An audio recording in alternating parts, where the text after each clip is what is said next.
Con su venia, señor presidente. Bienvenido, señor secretario, a este Senado de la República. En el tercer informe de gobierno, el presidente Peña Nieto manifestó su preocupación por la economía, atribuyéndole básicamente esa preocupación a factores externos. Podemos comentar nuevamente que insistir por parte del gobierno en las políticas de austeridad fiscal y en las reformas estructurales implica no reconocer que tales políticas son las causantes de la alta dependencia en que ha caído la economía nacional en torno del comportamiento de las variables externas. Es decir, el precio del petróleo internacional, las exportaciones y la entrada de capitales generan un comportamiento adverso, como lo señala el presidente. Pero eso es el resultado de que las políticas económicas y las transformaciones que se vienen impulsando nos han llevado precisamente a depender del comportamiento de las variables externas. Esto implica seguir desatendiendo la generación de empleo y el desarrollo productivo, que es la base de todo crecimiento económico. Lo que le da fortaleza y blindaje a una economía frente al shock exterior es precisamente el desarrollo de las fuerzas productivas y no las políticas fiscales restrictivas que se están instrumentando, las cuales ahondan los rezagos productivos y nos colocan en una situación de mayor debilidad y de fragilidad frente a los problemas externos. Se nos dice que somos una nación con proyecto y futuro, pero esa claridad del rumbo y ese proyecto de nación que tiene el gobierno es favorecer al gran capital a través de políticas de austeridad fiscal y las reformas estructurales que han achicado el tamaño y participación del gobierno en la economía y han incrementado la participación de la cúpula empresarial nacional e internacional que se está apropiando de los sectores estratégicos de la economía, acentuando precisamente la desigualdad del ingreso, de la riqueza en el país. Ello no se ha traducido en mayor crecimiento, ni en mayor empleo, ni en mayor bienestar para las familias. Por el contrario, la economía nacional cada vez crece menos, aumenta el subempleo y la economía informal, y el número de excluidos, y aparejado a ello, además, se aumenta la violencia y la delincuencia organizada a lo largo y ancho del país. Esa claridad de rumbo de la que nos hablan pone en riesgo la seguridad nacional, ya que nos lleva a depender de la entrada de capitales, y de ahí el proceso de extranjerización que se ha impulsado, que debilita y subordina el Estado a los intereses del gran capital, a costa de desatender las demandas nacionales, como son problemas de seguridad nacional, los bajos salarios, el desempleo,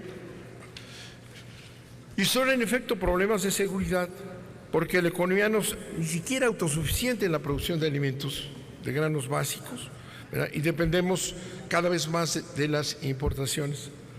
Y seguridad nacional en riesgo, porque al depender de la entrada de capitales, el gobierno no ataca el lavado de dinero y en consecuencia a los grupos ligados a ello, porque le es necesario para incrementar reservas internacionales y así encarar el déficit de cuenta corriente, de balance de pagos y evitar que se desestabilice más el tipo de cambio.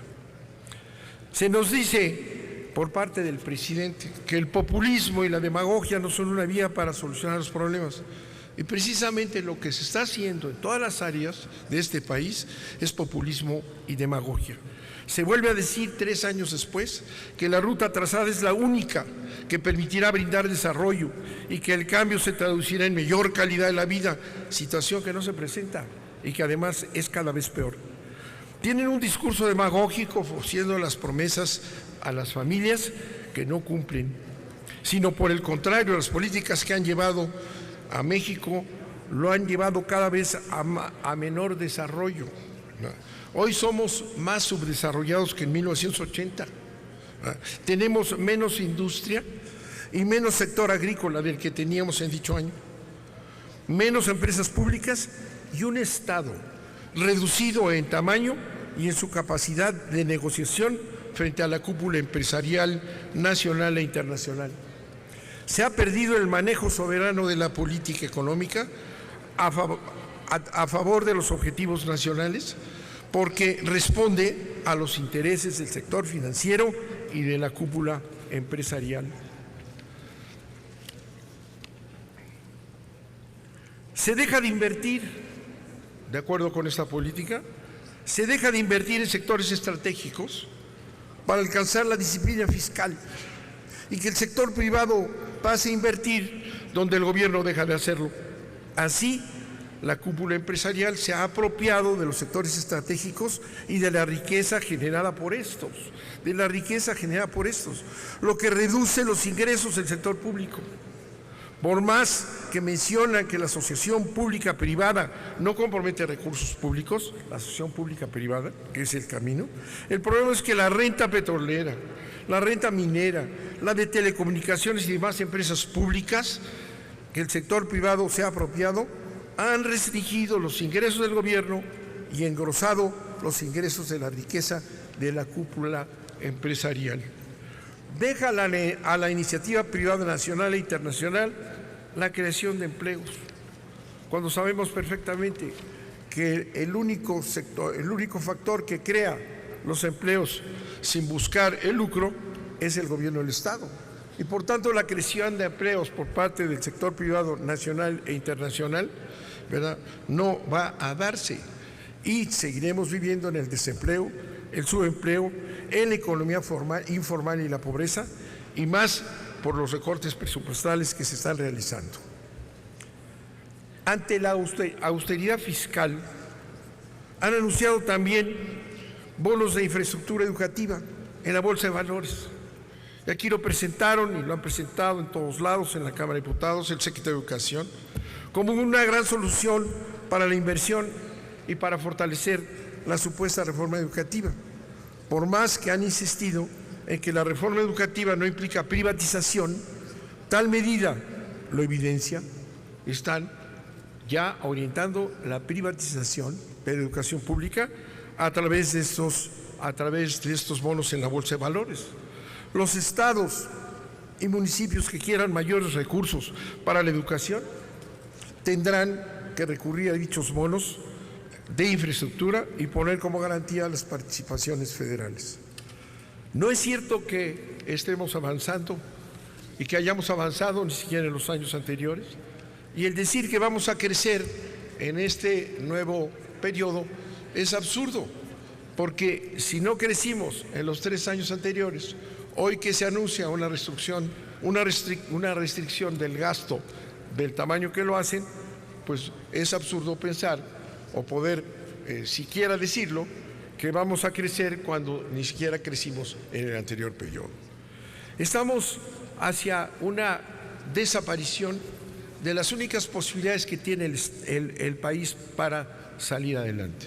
La privatización de empresas públicas, la privatización en general, la privatización que se anuncia en el sistema educativo, la privatización que está ya caminando hacia los sectores de salud, están acabando de destruir lo que construyó el Estado mexicano en décadas de enormes esfuerzos del pueblo mexicano.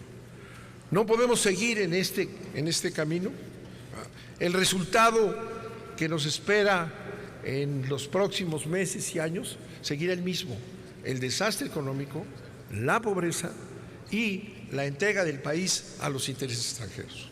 Le agradezco mucho su atención, señor secretario, señor presidente, muchas gracias. Para fijar el posicionamiento del Grupo Parlamentario del Partido Verde Ecologista de México, tiene el uso de la palabra el senador Luis Armando Melgar Bravo, hasta por 10 minutos.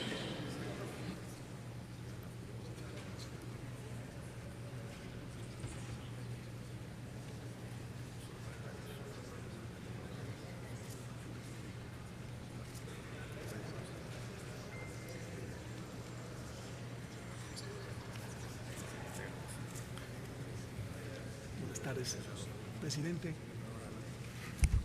Señor presidente de la mesa directiva, señor secretario de Hacienda y Crédito Público, doctor Luis Videgaray Caso, compañeras y compañeros legisladores, señor secretario, sea usted bienvenido a este ejercicio democrático de diálogo entre los poderes ejecutivo y legislativo, en el que se discutirá de manera seria el estado de la economía nacional y las acciones que se están llevando a cabo por el gobierno federal para promover un desarrollo económico sostenido.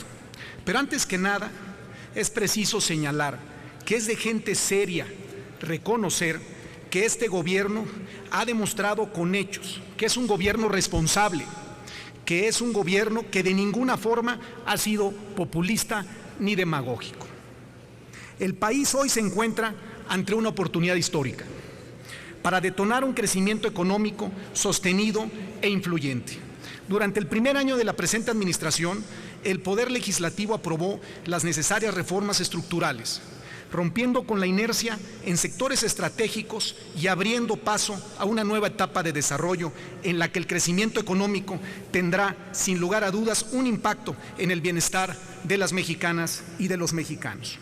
Es por eso que el Grupo Parlamentario del Partido Verde Ecologista de México aplaude la tenacidad, efectividad con la que el gobierno federal está implementando las reformas estructurales y manifiesta su apoyo para que se continúe con esta labor. Si bien es cierto que estas reformas fueron diseñadas para solucionar los rezagos históricos del país que se mantuvieron el crecimiento estancado y que su efecto esperado es en el largo plazo, gracias a que están siendo implementadas por manos comprometidas con el país, el efecto de las mismas ya se empieza a traducir en beneficios tangibles para las familias y las empresas mexicanas. En primer lugar, la reforma energética y de telecomunicaciones han atraído nuevas inversiones, han generado una disminución sustantiva de los precios de la energía eléctrica y de las tarifas de telefonía, respectivamente. Y esto ha beneficiado a las empresas, pues ahora enfrentan costos de producción más bajos, lo que eleva su productividad. Este efecto también ha beneficiado los bolsillos de las mexicanas y de los mexicanos, con niveles de inflación históricamente bajos, que es prueba irrefutable de estos avances. Por su parte, la reforma hacendaria, además de incrementar la recaudación como porcentaje del Producto Interno Bruto, ha reducido también la dependencia del petróleo. Ha generado mayores incentivos para la incorporación a la economía formal y ha contribuido a reducir la brecha en la desigualdad al volver el sistema fiscal más progresivo. Por otra parte, la reforma financiera ya está logrando su objetivo de generar más crédito y en mejores condiciones, ya sea mediante créditos para la adquisición y mejora del patrimonio o para el emprendimiento y la innovación. Gracias a la decidida implementación de esta reforma, los usuarios de los servicios financieros cuentan hoy con mecanismos que garantizan su acceso a mayores opciones de financiamiento en un marco de mayor certidumbre y protección legal. De la misma manera, la reforma laboral. Esta reforma ya está dando resultados al flexibilizar las condiciones del mercado. Con la implementación de esta reforma se ha favorecido la actividad económica en general sin descuidar los derechos laborales ni desproteger a los trabajadores. Por otra parte, la reforma educativa. Esta reforma está contribuyendo a la construcción de un sistema educativo más equitativo y con mejores resultados.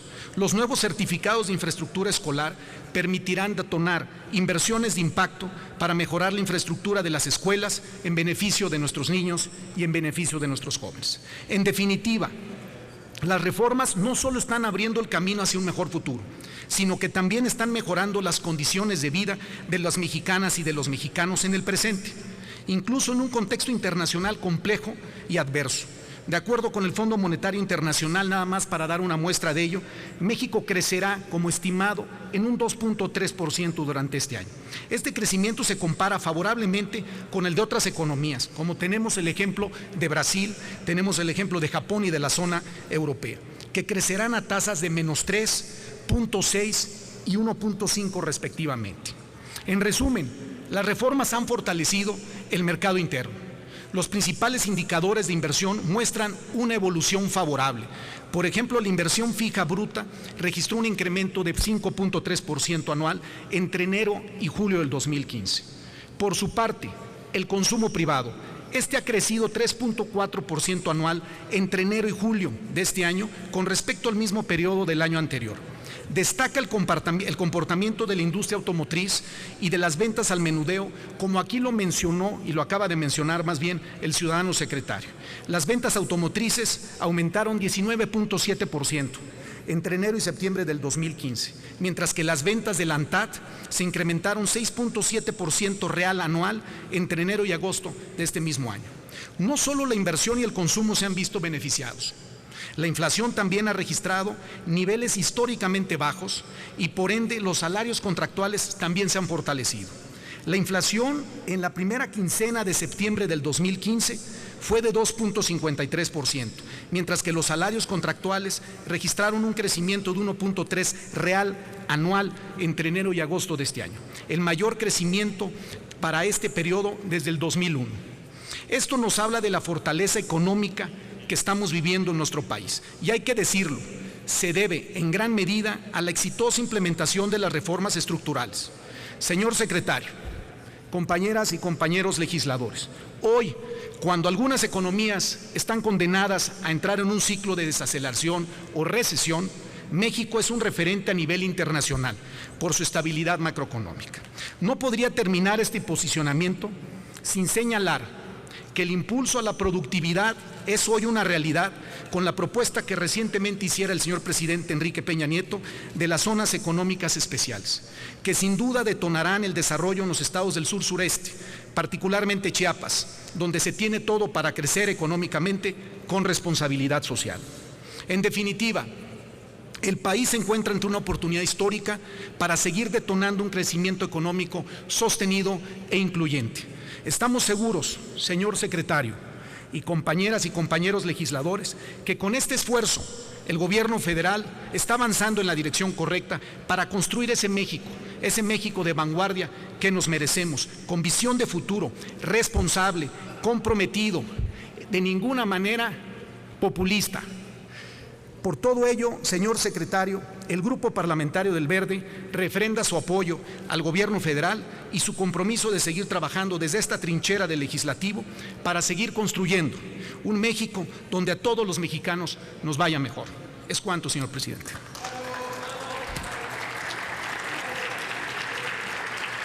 Se concede ahora el uso de la palabra al senador Armando Ríos Peter del Grupo Parlamentario del Partido de la Revolución Democrática, hasta por 10 minutos.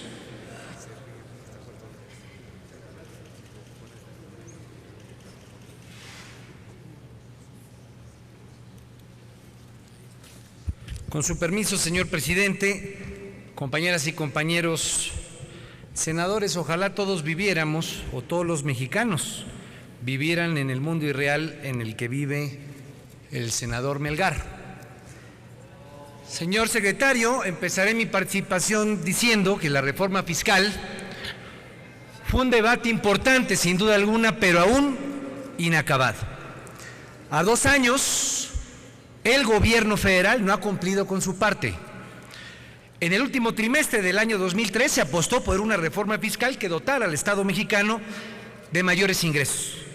El objetivo era utilizar el gasto público como palanca de desarrollo para detonar el crecimiento económico, proveer mejores bienes y servicios públicos para la sociedad y lograr una distribución más equitativa del ingreso.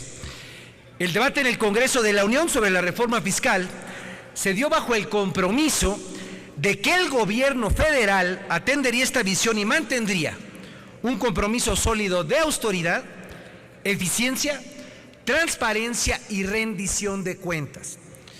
Desafortunadamente, en 24 meses, nada de esto ha ocurrido. Ni austeridad, ni eficiencia, ni transparencia. Y no solo esto, la presente administración ha estado rodeada de escándalos de corrupción y conflictos de interés que han minado la confianza en las instituciones, en los mercados y en el manejo de los recursos públicos. La estrategia económica que ha seguido la actual administración, igual que la hicieron sus antecesores, ha sido de muy mala calidad en cuanto a resultados, porque no ha atendido las causas de los problemas y nuevamente se ha quedado en el terreno de los efectos y de las inercias. Por más que hoy aparezca en la prensa que según el Fondo Monetario Internacional, y seguramente usted está contento de ello, que la economía mexicana no es un foco de preocupación y que tiene buenas perspectivas, la frustración respecto a la economía es una realidad si se le mira desde el bolsillo de la gente, de los padres de familia, de las amas de casa y de la gran mayoría de los mexicanos y las mexicanas. Una y otra vez observamos efectos como bajo crecimiento, empleo insuficiente, servicios públicos caros y malos, así como desigualdad económica extrema. Y frente a esta realidad, llevamos más de 20 años escuchando el mismo sonsonete que acompaña las excusas. La mala situación interna es consecuencia de problemas que vienen del exterior. Me ha tocado escucharlo de usted, me ha tocado escucharlo de muchos secretarios excusando si es por la mala situación de China, si es por la mala situación que tiene los Estados Unidos, Grecia, España, la que les guste en la memoria de 20 años de historia económica en el país. Pero estos son los efectos, señor secretario. La pregunta es, ¿cuáles son las causas? La realidad es que el gobierno gasta mal, gasta de manera ineficiente y mucho de este gasto se pierde por corrupción. Simplemente veamos las cifras. Esto es algo que establece el Foro Económico Mundial. Entre 2014 y 2015, hay que hacer un poco de memoria en los números, la reforma hacendaria le habrá generado al gobierno alrededor de 1.790 miles de millones de pesos adicionales para gasto público. 1.790 miles de millones de pesos adicionales para gasto público. Y la pregunta es, ¿qué se ha logrado o qué ha logrado esta administración con todo este dinero? ¿Crecimiento? No. Para 2013 se aprobó un crecimiento en los criterios de política económica del 3.5% y terminamos apenas con 1.4%. En 2014 se aprobó un 3.9% y creamos un 2.4%. Y para este año la cifra aprobada fue de 3.7% y la expectativa actual al cierre de la ronda será de apenas el 2% de crecimiento. Mal crecimiento. ¿Qué genera un mal crecimiento? Pues genera desempleo. Con estas tasas de crecimiento, este gobierno nos debe ya, en los 3 años que van del sexenio, 1.100.000 empleos más o menos. Es decir, el crecimiento económico está muy por debajo del necesario para dar trabajo a 1.100.000 jóvenes que cada año ingresan al mercado laboral y que al no encontrar empleo, pues desafortunadamente tienen 3 opciones. O migran, situación más difícil cada vez hacia los Estados Unidos, o se van al mercado de la informalidad, o peor aún, se convierten en el ejército de reserva de la actividad criminal. Tercero, en materia de pobreza, en los primeros 2 años de este gobierno, y esto lo dijo el Coneval recientemente, la pobreza se ha incrementado en 2 millones de personas, 55 millones de mexicanos, es decir, 1 de cada 2 mexicanos viven en condiciones de pobreza, y si hablamos de pobreza extrema, 1 de cada 4 mexicanos no tienen para comer al día. Esos son los datos del Coneval, no son datos que estemos inventando, son datos y cifras oficiales. Por último, en materia de desigualdad, en lo que se refiere a ingresos entre los trabajadores del sector formal, más o menos el 61% ganan entre 1 y 3 salarios mínimos, aun cuando su productividad ha venido creciendo y se ha venido destacando esto más de lo que hace su remuneración. ¿Por qué es importante esto, amigos y amigas, compañeros y compañeras? Porque precisamente esta es una de las causas de que seamos uno de los países con peor distribución del ingreso en el mundo, en el planeta. 1% de la población, según los estudios del Oxfam, concentran casi el 50% de la riqueza en el país. 1%, 1 de cada 100, la mitad aproximadamente de la riqueza del país. Por eso yo decía que qué bueno que el senador Melgar vive en un país distinto, lástima que no el resto de los mexicanos. ¿Cuál es el problema fundamental? El gasto público no está funcionando como un multiplicador del crecimiento. ¿Cómo podemos tener un gasto eficiente si estamos plagada de conflictos que tienen que ver con distorsión de los recursos públicos? Y este es el dato que yo subrayaba. En el reporte de competitividad global para el 2015 del Foro Económico Mundial, México está considerado entre los 20 países con mayor desvío de recursos del gobierno a nivel mundial, ubicándose en su peor posición desde el 2006. Para tener una visión global, la corrupción en el país nos cuesta casi 10% del Producto Interno Bruto, según algunas estimaciones como la del Banco Mundial, el Banco de México. Y para darnos una idea de cuánto es esto, pues es 1 de cada 3 pesos del presupuesto federal, el 38%. Como dije al principio, esta administración ha estado rodeada de escándalos de corrupción y conflictos de interés que hasta hoy están impunes. ¿Por qué es importante esto, señor secretario? Impunidad y corrupción a los niveles de México significan que quienes tienen más poder y dinero más se encuentran al margen de la ley. El mensaje parece remarcar el ya clásico en México: el que no tranza no avanza. Y esto fomenta el comportamiento ilegal y oportunista que perpetúa una economía donde prosperan los tramposos. No hay economía, y esto hay que subrayarlo, que pueda funcionar con estas condiciones institucionales. No vamos a crecer a los niveles que necesitamos para crear empleos, para tener servicios de calidad, para tener mayor equidad, si estas reglas del juego continúan. Por eso, señor secretario, si queremos tener un debate serio y responsable del paquete fiscal 2016, tenemos que garantizar un compromiso claro de la Secretaría de Hacienda para cumplir una agenda que tiene 3 puntos desde la perspectiva del Grupo Parlamentario del Partido de la Revolución Democrática. Primero, desarrollo e implementación del Sistema Nacional Anticorrupción, y en particular quiero subrayar que hoy hay un debate en torno a la Ley de Obras Públicas que causa un enorme escozor, porque pareciera ser más bien una ley o una minuta que se está empujando con una visión pro corrupción que con una visión contra la corrupción, porque abre puertas a la discrecionalidad en los procesos de contratación, y esta situación permite que se entronicen situaciones como el ya famoso OHL, porque no se permite o no se obliga a la publicidad de documentación de las adjudicaciones directas, lo que hoy ya se está presentando en el 80% de los casos, en el caso del nuevo Aeropuerto Internacional de la Ciudad de México. Segundo punto, señor secretario, y concluiré con esto. Nosotros en el Grupo Parlamentario del PRD exigimos un compromiso urgente con la política económica redistributiva en 2 frentes de corto plazo. Hay que recuperar el salario mínimo, y por eso le planteamos, señor secretario, que la bancada de su partido nos ayude a destrabar la minuta que está congelada aquí. Y tampoco vamos a quitar el dedo en el renglón si no se causa una mejor condición de distribución del ingreso, si no se ponen tasas impositivas a ese 1% que hoy detenta el 50% de la riqueza. Y, señor secretario, necesitamos trabajar y enviarle recursos importantes y con visión de largo plazo a la procuración y a la impartición de justicia.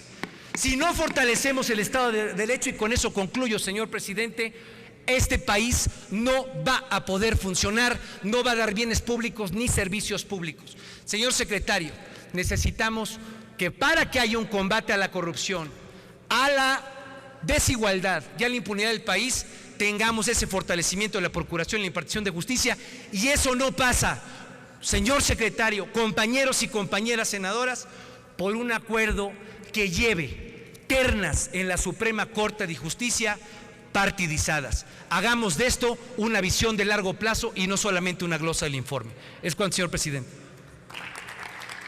Tiene el uso de la palabra el senador Jorge Luis Lavalle Mauri del Grupo Parlamentario del Partido Acción Nacional para fijar posicionamiento hasta por 10 minutos.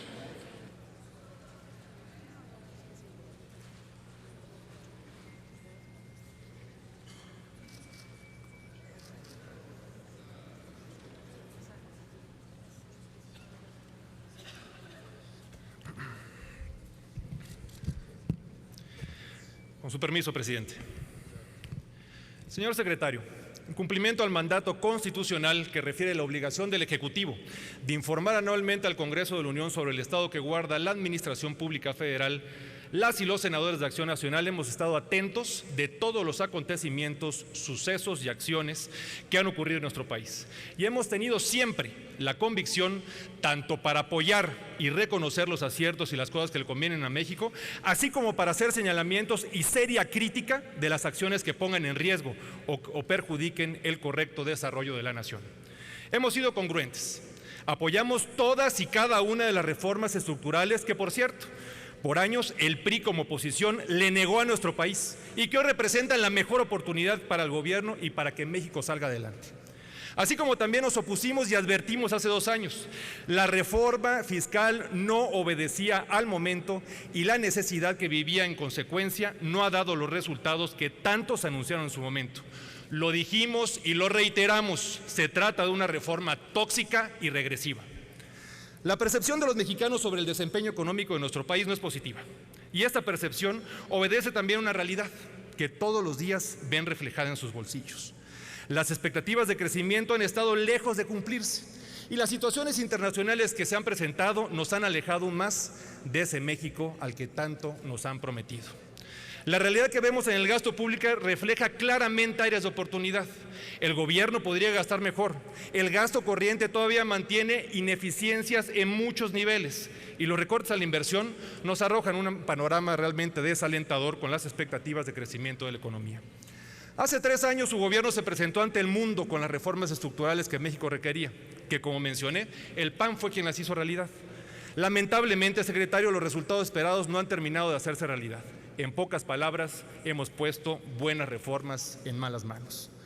Con el debido respeto, pero con todo realismo, ustedes criticaron el crecimiento de los últimos años, la parálisis legislativa que frenaba la economía y criticaron también, a su decir, la falta de habilidad en el diseño y en el manejo de las políticas públicas. Hoy, a mitad del camino, esta administración que vino a mover a México, sus resultados y expectativas han dejado mucho que desear.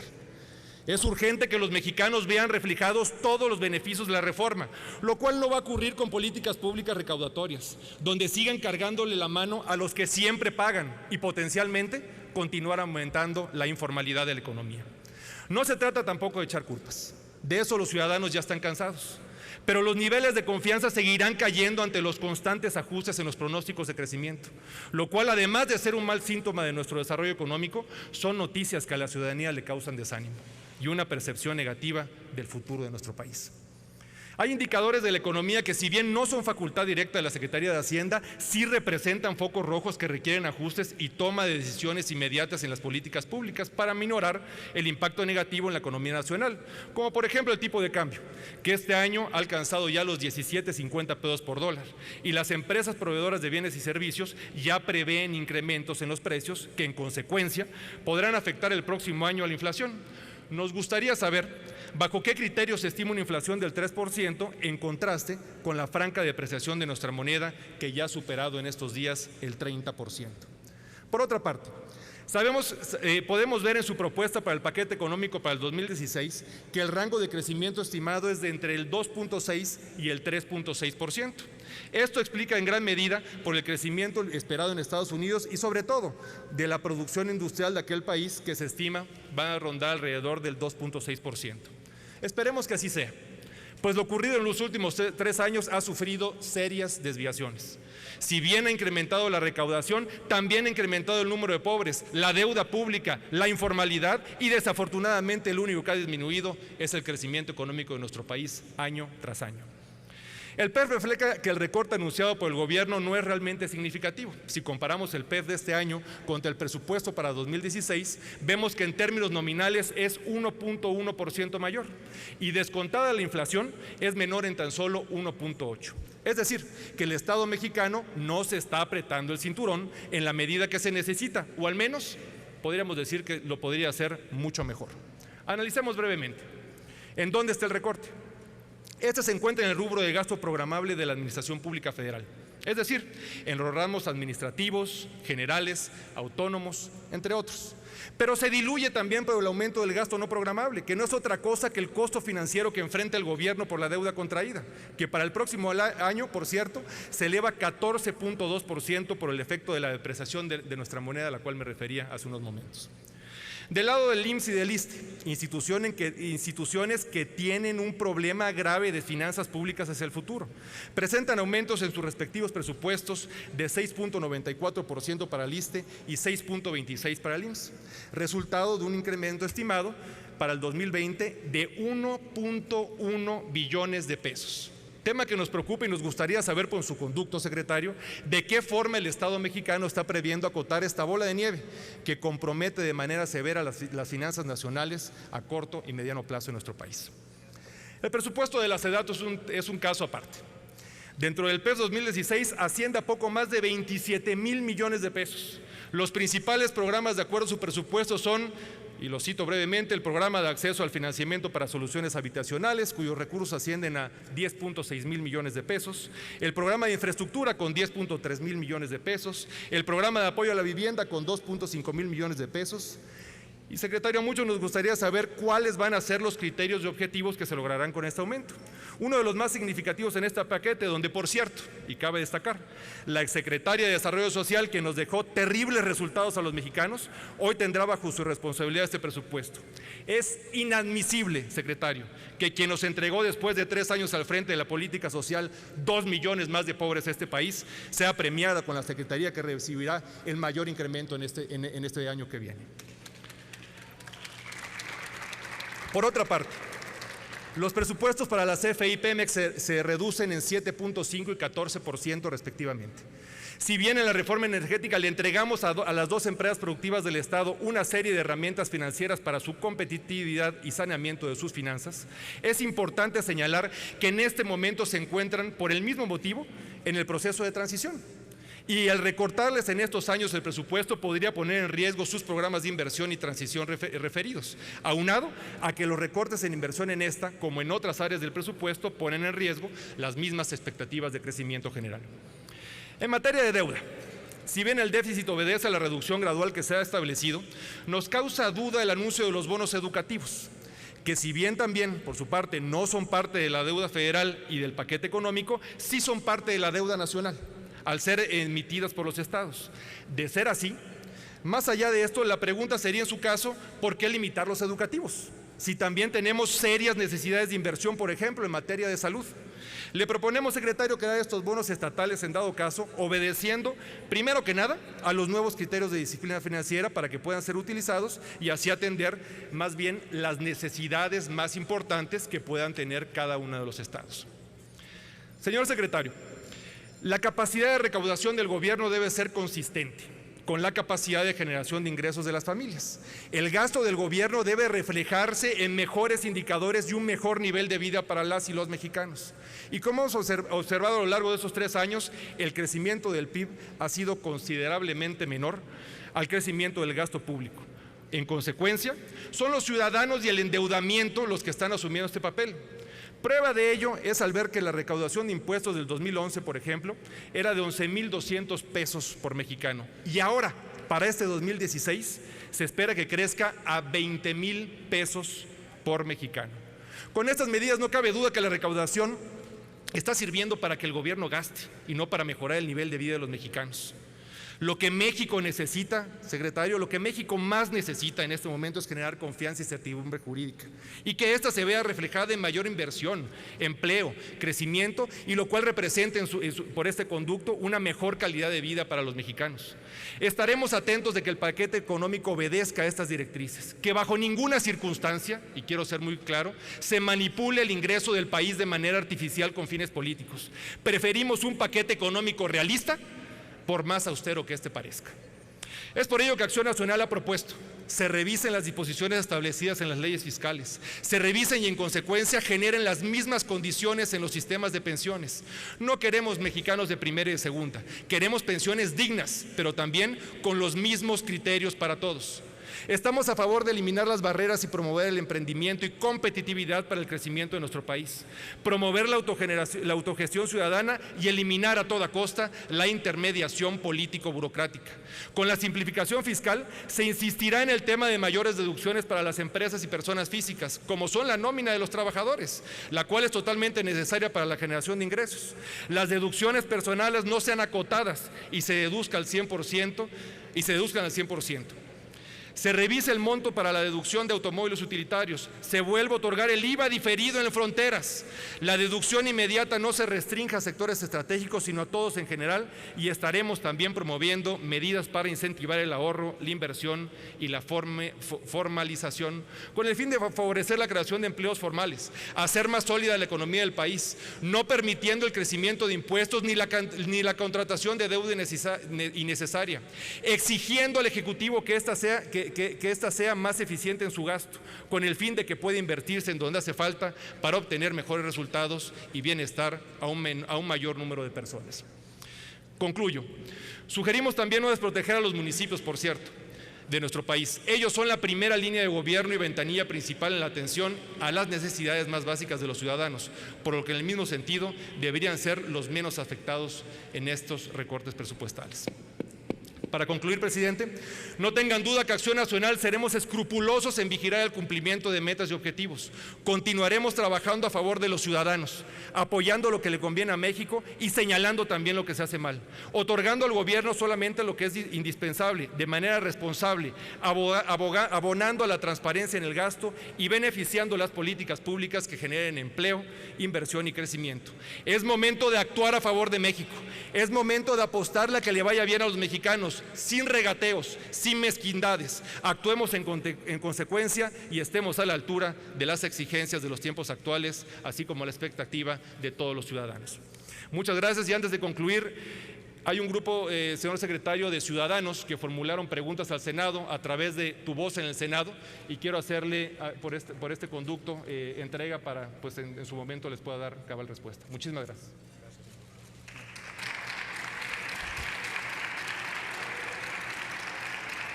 En el último turno de posicionamiento de los grupos parlamentarios y a nombre del grupo parlamentario del Partido Revolucionario Institucional tiene el uso de la voz el senador José Francisco Yunes Zorrilla, hasta por 10 minutos.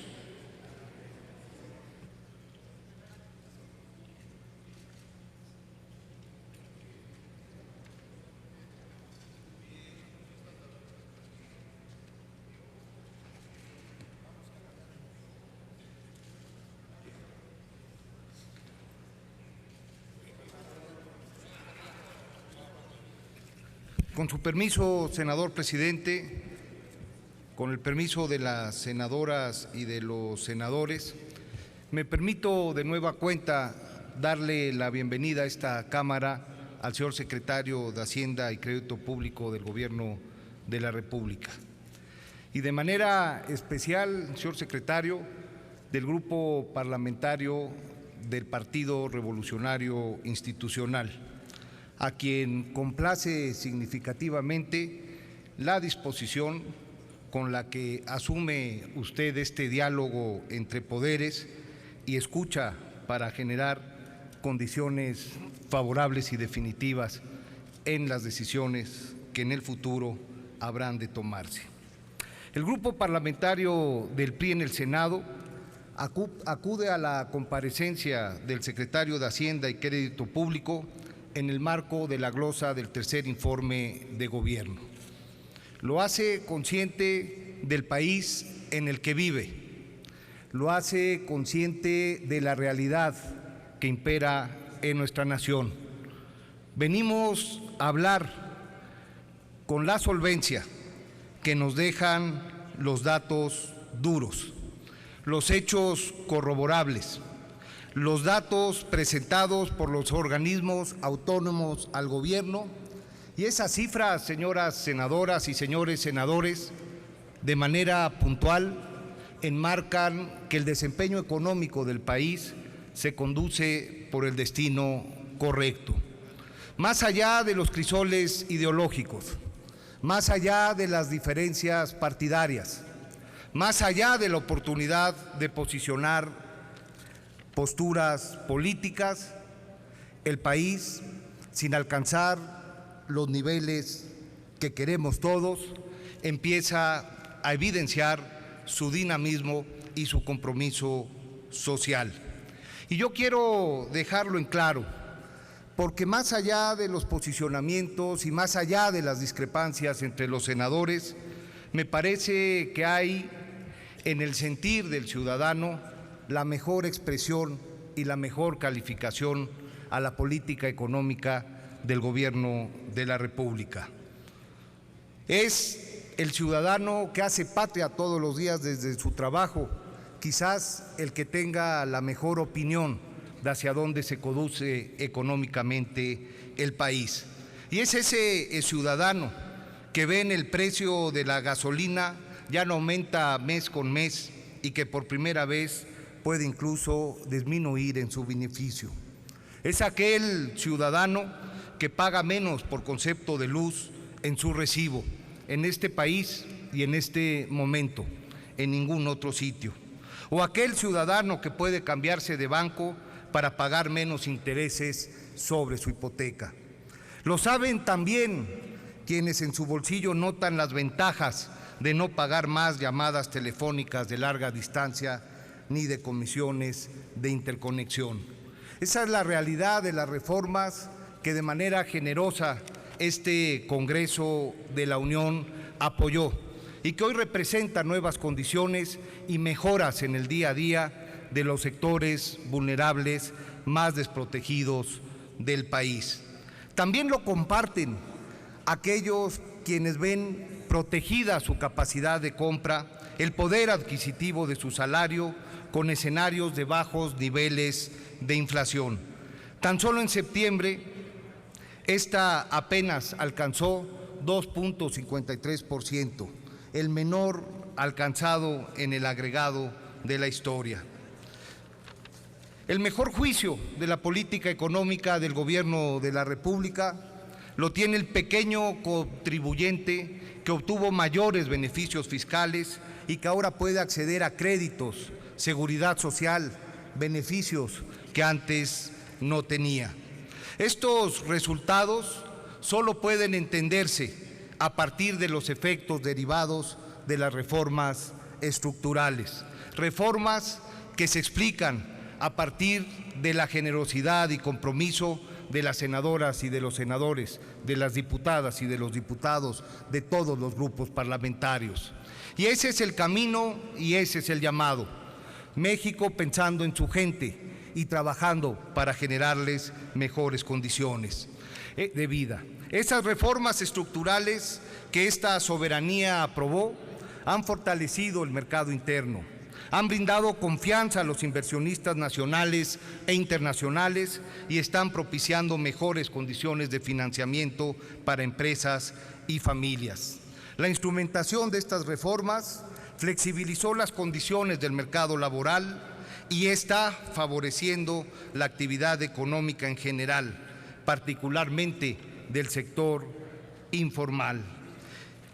Y sin embargo, los grandes retos económicos de los cuales aquí escuchamos implican dinamizar aún más el crecimiento de nuestra economía para poder generar los empleos que aún demanda la sociedad y para poder generar en esos empleos y en el mejoramiento de su poder adquisitivo la mejora en las condiciones de vida de muchos millones de mexicanos que están en condiciones de vulnerabilidad. No dejamos de conocer esa realidad, pero tampoco podemos permitir que se deje de reconocer en términos de realidad el esfuerzo que el Gobierno de la República está imprimiendo para avanzar en la solución de estos grandes problemas. Y uno de los temas que va acompañado precisamente a ese asunto de vital importancia y prioridad es el que tiene que ver con la estabilidad económica del país. Y la estabilidad económica del país no puede pensarse sin una política fiscal responsable y comprometida. Y el Senado de la República comparte atribuciones con el Poder Ejecutivo Federal en materia de política fiscal. La función revisora de la Ley de Ingresos que realiza esta Cámara cumple con el espíritu constitucional de analizar asuntos relacionados con deuda pública, con financiamiento e impuestos, bajo la lógica plural que arroja el tamiz de la representación nacional. No solo este es un tema de simple acompañamiento institucional. Lo que tenemos que resolver en los próximos días implica, con responsabilidad, reconocer la política fiscal del país como una responsabilidad compartida entre poderes públicos, que los legisladores debemos atender con objetividad, sin sesgos y sin regateos. De por medio está la estabilidad económica del país y los efectos que tienen precisamente en la vida diaria de muchos millones de mexicanos en condiciones de pobreza. De por medio está la viabilidad institucional del Estado mexicano. De por medio está, en gran medida, el ingreso, el patrimonio, la forma de vida de innumerables familias que lo menos que esperan de nosotros es el trabajo comprometido a su favor. Y es que la discusión del paquete económico de 2016 se presenta en un contexto económicamente complicado para el país y para el mundo. Hay una marcada desaceleración de la economía internacional. Existe una irreversible caída en los precios del petróleo, tan solo del 62% en los meses de junio a septiembre del presente año, con la natural disminución del ingreso público nacional. Se percibe una fuerte volatilidad en el sistema financiero internacional y en el mercado de divisas, con la apreciación progresiva del dólar frente a otras monedas, incluyendo al peso, como consecuencia del inminente incremento en las tasas de interés de los Estados Unidos. Este es el contexto en el que esta Cámara discutirá la Ley de Ingresos de la Federación. Ahora más que nunca debemos proteger el andamiaje fiscal del país y esto se logra con la participación constructiva de los actores involucrados en este proceso. La responsabilidad fiscal se construye con la responsabilidad política. Actuar con responsabilidad es nuestro reto. Por eso, el Grupo Parlamentario del PRI en el Senado respalda con toda firmeza el paquete económico para el año 2016, propuesto a esta soberanía por el presidente de la República. Lo respaldamos porque es receptivo a las demandas del sector productivo, porque se sustenta en los criterios generales de política económica en supuestos realistas y prudentes, porque promueve el ahorro y la inversión al recuperar las figuras de la deducibilidad en estas áreas y en estos estímulos. Lo respaldamos porque asume un manejo responsable de las finanzas públicas. Por estas razones y contando de antemano, como siempre, con el trabajo responsable y comprometido de las senadoras y de los senadores, estará este Senado de la República, señor secretario, en tiempo y forma, cumpliéndole a México con su estabilidad económica y con la demanda social de generar mejores condiciones de vida a través de la política económica en todas las regiones del país. De nueva cuenta, sea usted bienvenido en el Senado de la República, señor secretario de Hacienda del Gobierno de la República. Iniciamos ahora la ronda de preguntas prevista en el numeral 4 del resolutivo tercero del acuerdo aprobado. Como ustedes saben, las senadoras y grupo parlamentario y los grupos parlamentarios tendrán hasta 3 minutos para formular pregunta.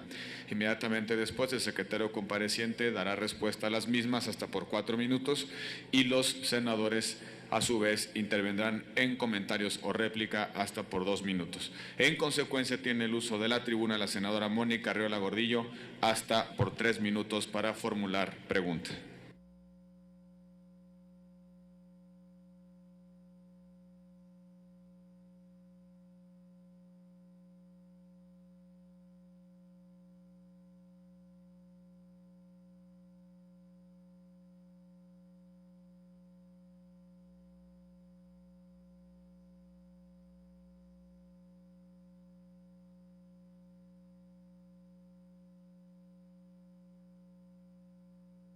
De la Presidencia, Honorable Asamblea, doctor Luis Videgaray Caso, secretario de Hacienda y Crédito Público, sea usted bienvenido al Senado de la República. Al pueblo de México, señor secretario, su disposición a atender las diferentes posiciones e inquietudes en torno del Estado de la Nación en materia económica demuestra su talante y seguridad sobre el manejo de los recursos públicos, tema que se contempla en la glosa del tercer informe de gobierno. Lo menos que esperamos en esta Cámara Alta es seguridad en las finanzas, unas finanzas sanas, pero sobre todo un manejo responsable y transparente.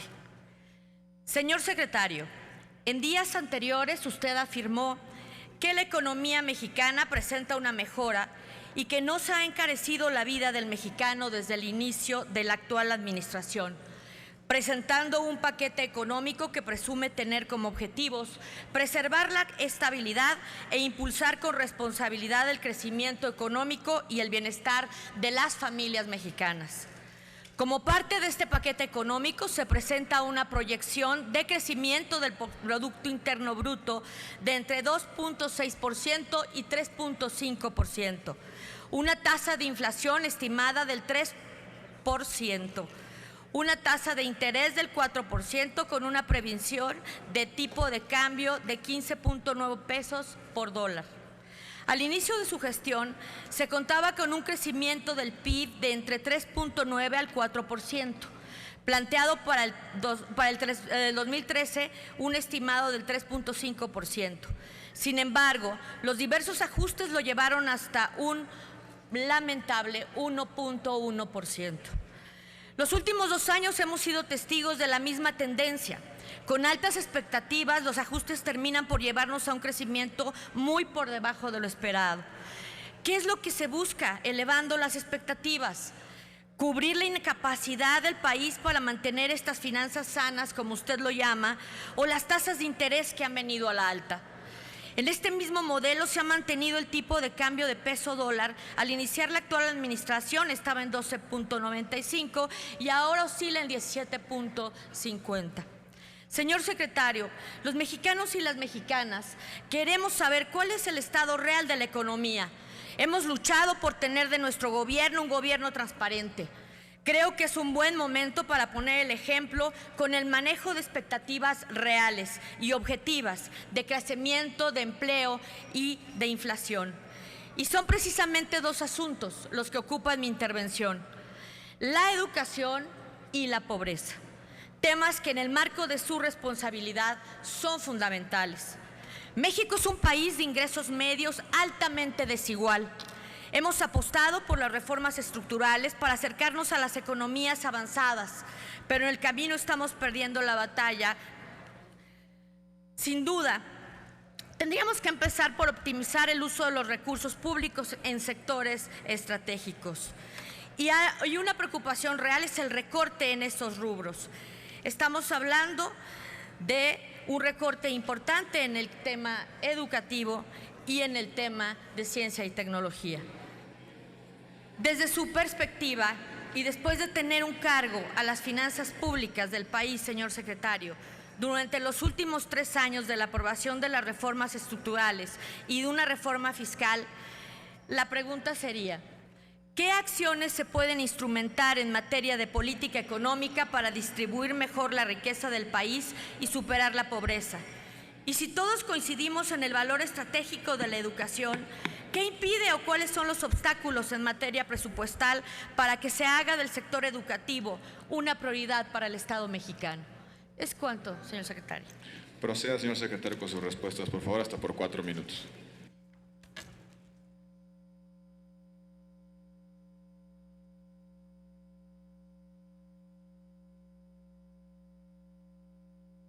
Active, por favor, el micrófono, senador. Gracias. Senador Arreola, muchas gracias. Con el permiso del presidente de la mesa directiva, me refiero en primer lugar a las estimaciones con las cuales estimaciones macroeconómicas con las cuales se elaboró el paquete económico.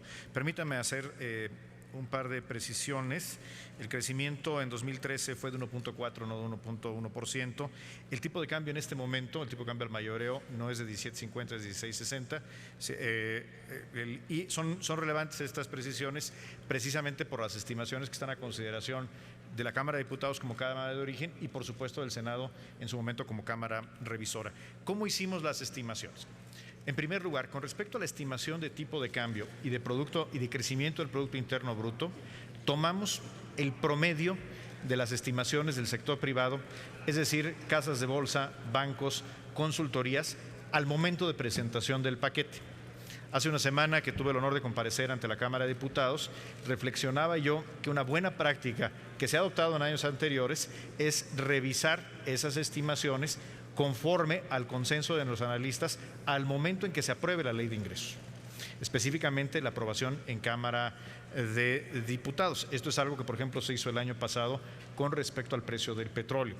En este caso, en materia de tipo de cambio, creemos que eso es una práctica sana. Debo destacar que lo conservador en materia de finanzas públicas respecto al tipo de cambio es tener un sesgo hacia una mayor fortaleza del tipo de cambio, porque una mayor depreciación tiene un efecto positivo un efecto neto positivo sobre la estimación de los ingresos públicos. Por lo tanto, ser conservadores en materia de finanzas públicas es tener cierto sesgo hacia un peso más fortalecido. La estimación del precio del petróleo no se basa en una proyección, se basa en lo que ya cubrimos en el mercado. Y la estimación de inflación es la de Banco de México. Con respecto a los rubros presupuestales, y esto es algo que habrá de discutirse en la Cámara de Diputados, quiero compartir algo para tranquilidad de todos nosotros. No se propone en el proyecto de presupuesto de egresos de la Federación a la Cámara de Diputados una disminución en el gasto educativo. A nivel general, la propuesta implica un crecimiento de 1.8% en términos reales en el gasto educativo, y si lo vemos, por ejemplo, en materia de educación básica, el crecimiento que se propone es del 1.2%. Esto es cuando se consideran los 3 ramos presupuestales que integran el gasto educativo, el ramo 11, el ramo 25 y el ramo 33. Cabe destacar que en un año en el que estamos proponiendo una disminución relevante de más de 220 mil millones de pesos al gasto programable, uno de los rubros que se está protegiendo, y no solamente protegiendo sus niveles, es el gasto educativo. No hay una disminución ni en educación básica, ni en educación media básica, ni tampoco en educación media superior. Y eso incluye a las instituciones de educación superior del Estado, como son, por ejemplo, la Universidad Nacional Autónoma de México. Lo mismo ocurre en materia de gasto en ciencia y tecnología, donde se mantienen los niveles de inversión del año pasado, cuando se toman en cuenta todos los rubros que implican el gasto en ciencia y tecnología. Espero que estas respuestas sean útiles, senadora. Muchas gracias. 2 minutos para su réplica, senadora Arreola. Muchas gracias, señor presidente. Gracias, señor secretario. Me quedo con la duda de qué impide o cuáles son los obstáculos en materia presupuestal para que se haga del sector educativo una prioridad para el Estado mexicano, nada más. La reforma financiera la pasamos con 4 pilares fundamentales: impulsar la competencia en el sector financiero, fomentar el crédito a través de la banca de desarrollo, ampliar el crédito mediante las instituciones financieras privadas, dar mayor solidez y prudencia al sector financiero en su conjunto. Con esto se buscaba otorgar más créditos y que estos fueran más baratos en beneficio de las familias. Con la reforma fiscal se incrementó de manera considerable la recaudación para tener finanzas más fuertes. Con la energética se espera la llegada de inversión extranjera y la participación de la inversión privada nacional. Con la de telecomunicaciones, además de competitividad en el sector y mejores servicios, se espera que sea un factor que favorezca la competitividad y mayor conectividad. Y con la reforma educativa se pretende sentar las bases de un sistema que, además de dar educación de calidad, aporte a la economía mexicana y mexicanos, preparándonos para los desafíos de la globalización. En otras palabras, señor secretario, este Senado ha apoyado las propuestas de reforma que esta administración planteó como necesarias para obtener las posibilidades de lo que México exige. Hasta ahora, en todas las materias, económica, financiera, educativa, los únicos alcances han sido expectativas y promesas. Los cambios por sí solos no pueden ser presumidos como logros si no vienen ligados con resultados. Resultados tangibles para las y los mexicanos, para las familias. Evaluación docente sin resonancia, modificación del sistema financiero sin mayor y mejor acceso igualitario para la población, mayor recaudación hacendaria, menor inversión en ramos sociales y un crecimiento económico lamentable. Esperamos sinceramente que las cifras, los escenarios y las promesas que expresan en los discursos dejen el mundo etéreo y lo puedan disfrutar en el día todos y cada uno de los mexicanos. Es cuanto. Gracias, señor. Tiene a continuación el uso de la voz la senadora Marta Tagle Martínez para formular pregunta hasta por 3 minutos.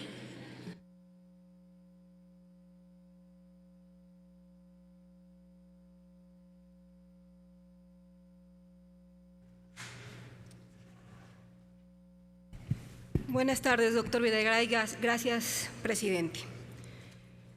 Antes de entrar en materia, me gustaría hacer 2 precisiones porque me parecen muy importantes. Aunque no debiera sorprenderme, sí me sorprende el discurso de venir a congratularse porque no se van a aumentar impuestos el próximo año, después de que con la reforma fiscal se pusieron el IEPS, se homologó el IVA en fronteras, y los profesionistas de manera particular están sufriendo esa reforma fiscal.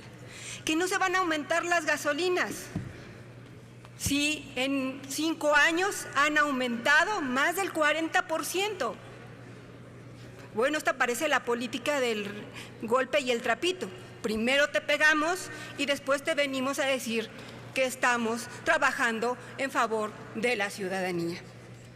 Y por otra parte, se habla de la generosidad de los legisladores al aprobar estas reformas que van a conducir al país a un desarrollo económico. La generosidad de los legisladores. ¿A cuál generosidad se refieren? ¿Esa que habla de que homologaron el salario mínimo a 70 pesos? ¿O la que habla de que se gastó en la legislatura anterior 143 millones de pesos en viajes al extranjero en este Senado? Sí, son muy generosos. Pero vamos al punto, doctor Videgaray. Hoy acude al Senado de la República con un discurso que guarda una gran distancia entre la realidad, los compromisos de campaña hechos y el balance económico a la primera mitad de este sexenio. La economía muestra debilidad por efectos de la situación financiera internacional, sí, efectivamente, pero poco se ha hecho para que la producción interna se reactive. Y no se trata de un asunto de percepción ciudadana. Cuando aquí venimos a hablar de los controles que se tienen en la Bolsa Mexicana de Valores, las y los ciudadanos saben que en su bolsa de mandado ya no cabe lo mismo porque no le alcanza. Cuando aquí venimos a hablar de crecimiento económico y del control de la inflación, lo que la ciudadanía sabe es que simple y sencillamente sus ingresos ya no son suficientes y en muchos casos están teniendo que sacrificar asuntos fundamentales como la educación de sus hijos para poder seguir teniendo lo mínimo para vivir.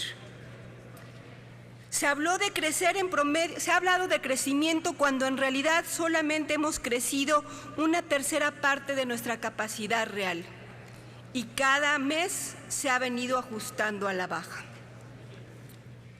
Con una pobreza rampante que aumentó 2 millones de personas en este sexenio, alcanzando la cifra récord de 55.3 millones de personas. Un mercado laboral donde el 61% de los trabajadores ganan entre 1 y 3 salarios mínimos. Con 62.7% de los trabajadores subordinados y remunerados que carecen de acceso a instituciones de salud en el segundo trimestre del 2014. Con una inflación controlada en 2.59%, pero con una inflación en alimentos y educación que es superior a la inflación general. Con un gasto corriente, ya voy a terminar, presidente, con un gasto corriente que creció en 6.5% en los ramos administrativos respecto al mismo periodo del 2014. Y concluyo con mis preguntas. ¿Cuáles son las razones y los responsables de no cumplir con las metas de austeridad en el gasto corriente? ¿Cuáles son las razones de índole administrativo que fundamentan el recorte del gasto de inversión al mes de agosto en el sector energético en 23.6% y en comunicaciones con 13.7%? ¿Cuáles son las medidas adicionales que tomará la Administración Federal para erradicar la discriminación salarial entre hombres y mujeres que está en promedio entre 15 y 20%? Por sus respuestas, muchas gracias, doctor Videgaray. Proceda, señor secretario, con sus respuestas.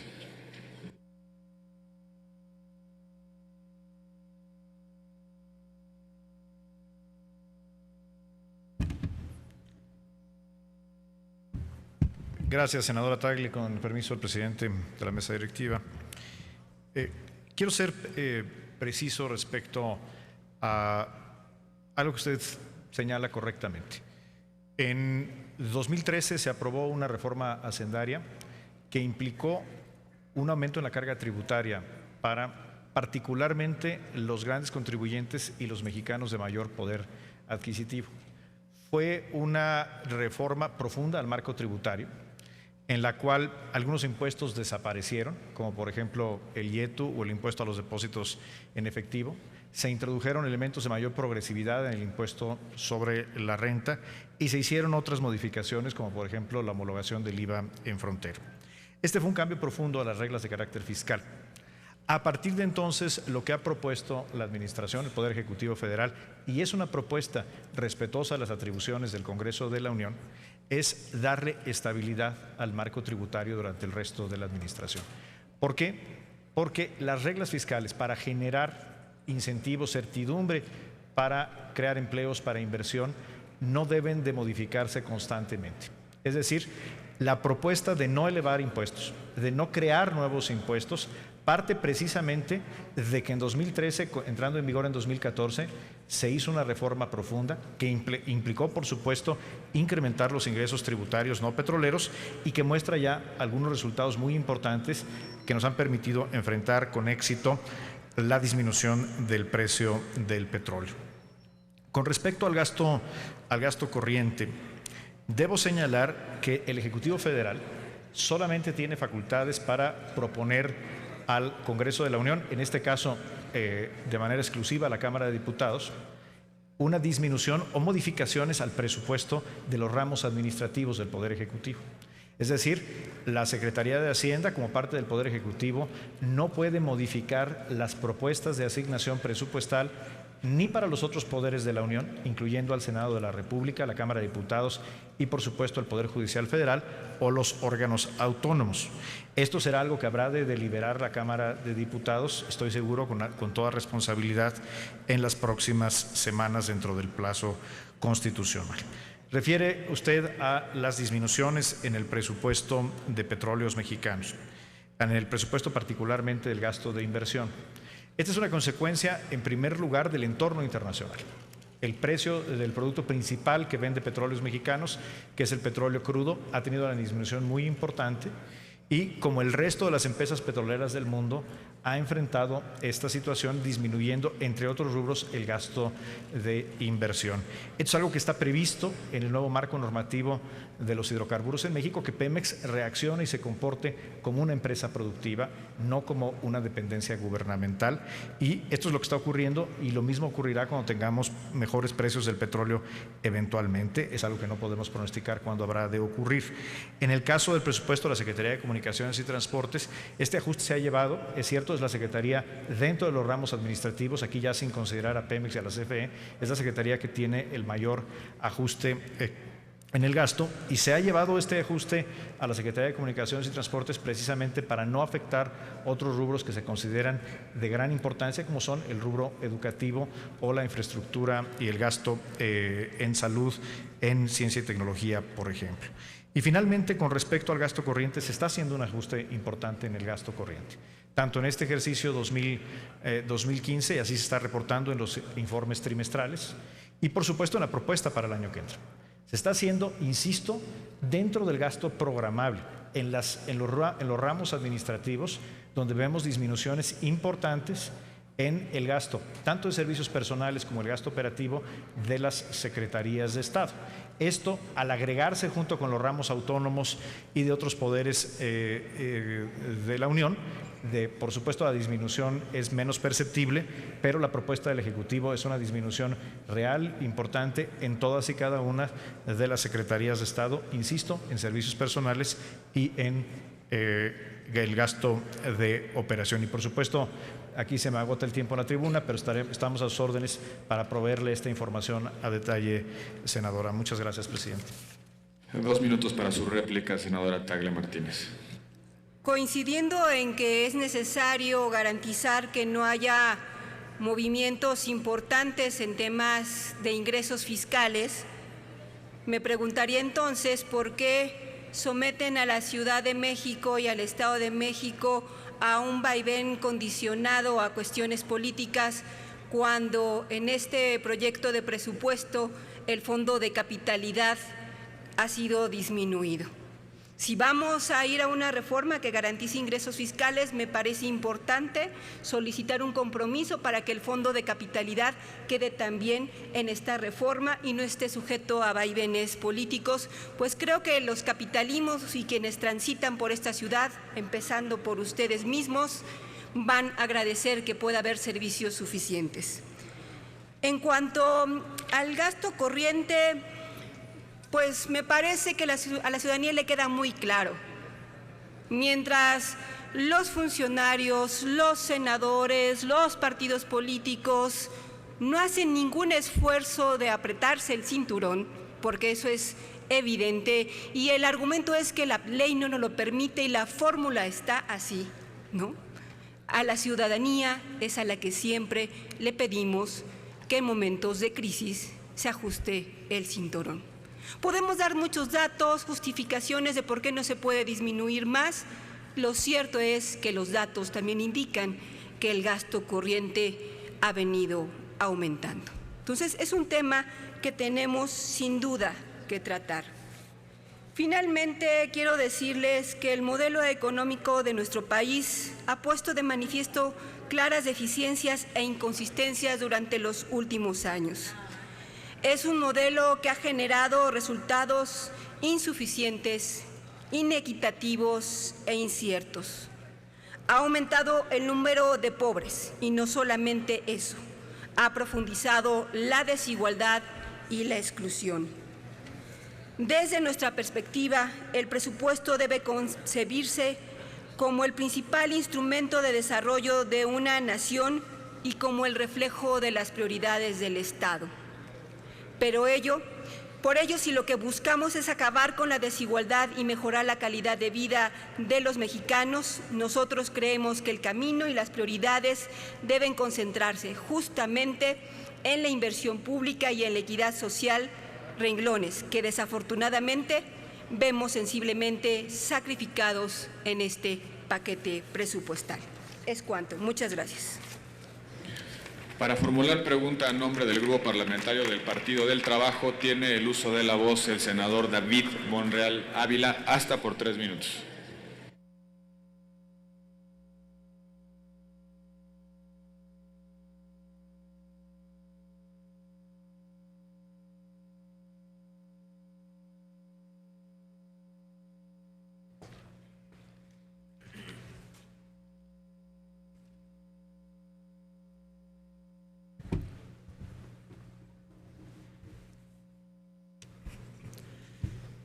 Sin duda, el tiempo para formular preguntas o para traer preguntas del pueblo de México no es suficiente. Ojalá en el futuro se pueda mejorar el formato. Hay mucho el tema de la economía, el tema del petróleo, la deuda pública de los estados, la deuda pública de la federación, de los municipios, pero hay un tema que en lo personal, después de un debate que se diera en el marco de las cámaras, el que se refiere a la homologación del IVA en la frontera. En aquel entonces hubo, recuerdo bien, muchos defensores, lo subimos porque también asumía la misma postura, el de que se considerara en la frontera la situación como se estaba o se revisara más profundamente para darle alternativa y no afectar a la economía. Si bien es cierto que es un principio de escritorio, que el sistema de impuestos de cualquier país en cualquier periodo debe de lograr generar la recaudación suficiente para financiar las actividades del Estado, a la vez que resulte conducente el desarrollo adecuado a la actividad económica. Actualmente en México, la preocupante situación económica requiere que la recaudación sea progresiva al ingreso y sobre todo eficiente. En nuestro país se ha generado una alta evasión fiscal por falta de confianza en el sistema del ejercicio del gasto. En concreto, requerimos que se recaude lo debido, que se gaste menos y se invierta más. En México teníamos hasta el 2013 un régimen de impuestos que hacía excepciones a zonas económicas específicas para generar competitividad en las áreas fronterizas. Nuestras localidades en los límites del norte y sur tienen una altísima integración comercial con las ciudades de otro lado de la frontera y como consecuencia requerían de un régimen excepcional que respondía a la situación particular. Así, mientras que la tasa general, la del IVA, era del 16% en el grueso del territorio nacional, en una franja alrededor de nuestras fronteras, la del norte y la del sur, se reducía al 11%. Con la tasa reducida del IVA para zonas fronterizas, se buscaba evitar afectaciones a la actividad comercial y productiva en zonas de la frontera. Ello, además, reconocía el fundamental papel de la región fronteriza como centro de actividad manufacturera en exposición del país. Yo en aquel entonces recuerdo perfectamente el debate. Fueron muchos los planteamientos y de distintos senadores, sobre todo de estos estados fronterizos. Ahora, a un año y fracción de esta modificación, la pregunta sería: ¿cuál fue la magnitud del impacto de la homologación de la tasa del IVA sobre la economía de la frontera? Muchos ciudadanos que radican en las fronteras seguramente están esperando su respuesta. Proceda, señor secretario, hasta por 4 minutos para sus respuestas. Muchas gracias, senador Monreal. Con su permiso, señor presidente.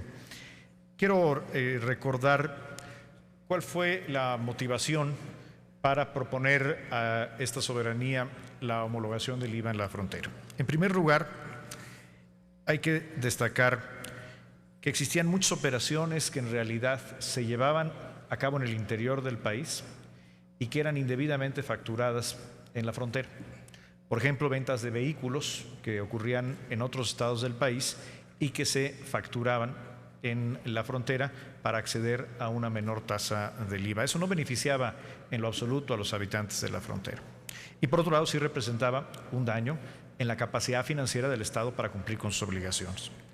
En segundo lugar, teníamos un fenómeno creciente de solicitud de devoluciones indebidas del IVA por operaciones que no ocurrían en la frontera y que sin embargo, por ejemplo, en un bien que era manufacturado en parte en la frontera y en parte fuera de la región fronteriza, se pedía la devolución completa y era muy difícil para el fisco detectar cuánto era una devolución legítima y cuánto no. Y en tercer lugar, teníamos puestos de revisión interna, las llamadas garitas, en prácticamente todo el país, que generaban sin duda molestias muy importantes para la ciudadanía e incluso eran puntos de vulnerabilidad para la seguridad pública y la seguridad de los ciudadanos. Por otro lado, el análisis de los precios de los bienes y servicios en la frontera mostraba que a pesar de contar con un IVA menor, los precios eran prácticamente los mismos que en el resto del país. Esto indicaba que el beneficio de la tasa diferenciada del IVA realmente no estaba cayendo en los bolsillos de las familias de la región fronteriza, sino iba a engrosar las utilidades netas de las empresas, particularmente de las cadenas comerciales y de distribución de productos y servicios. Con esta lógica se propuso la homologación del IVA. Sin duda alguna, la región fronteriza hoy está haciendo un mayor esfuerzo de contribución al gasto público federal. Y esto es algo que el Gobierno de la República reconoce y no solamente reconoce, sino que señala como algo importante para enfrentar una situación como la que estamos teniendo a nivel internacional con la caída de los precios del petróleo. Me pregunta usted de manera puntual cuáles han sido los efectos económicos de la homologación del IVA en la frontera. Sin dejar de reconocer el esfuerzo que las familias de la frontera están haciendo en los estados, no solamente de la frontera norte, sino también de la frontera sur y de la península de Baja California. Hay que destacar primero, la inflación anual en la frontera fue menor que en el resto del país. Es decir, este es un buen indicador de que los precios, de que este 5% adicional del IVA no estaba realmente beneficiando al consumidor, puesto que no se reflejó en los precios al consumidor. De hecho, la inflación anual en la frontera el año pasado, el primero de vigencia de la homologación, fue de 3.6%, en un año en que la inflación general fue del 4.1%. Es decir, la frontera tuvo una menor inflación que el resto del país. En segundo lugar, la actividad económica en la frontera. La actividad económica creció más que en el resto del país. En la frontera, la actividad económica creció 2.8%. versus el resto del país, que creció 2.0%. El crecimiento del empleo fue mayor en la frontera, 4.7 versus 2.7, y este año está creciendo más que en el resto del país también, y el desempleo disminuyó más en la frontera que en el resto del país. Esto no quiere decir que la medida no represente un esfuerzo, y quiero ser muy claro, senador. Al contrario, la medida representa un esfuerzo importante, pero afortunadamente el análisis con el cual se basó la decisión mayoritaria del Congreso, que es que la tasa diferencial del IVA en realidad no estaba beneficiando al consumidor, sino que estaba siendo capturada por la cadena de distribución. En la práctica, a un año y medio de vigencia de esta medida, podemos confirmar que los datos así lo expresan. Esto no significa tampoco que no exista un problema en la competitividad de la frontera y que no deban de tomarse medidas específicas de fomento industrial, de política industrial, para renovar y dinamizar el modelo económico, particularmente de la industria maquiladora de exportación. En eso estamos trabajando, no solamente con los gobiernos de los estados, sino también con el sector privado de las distintas entidades fronterizas. Muchas gracias, senador. Proceda con su réplica, senador Monreal, por favor. Es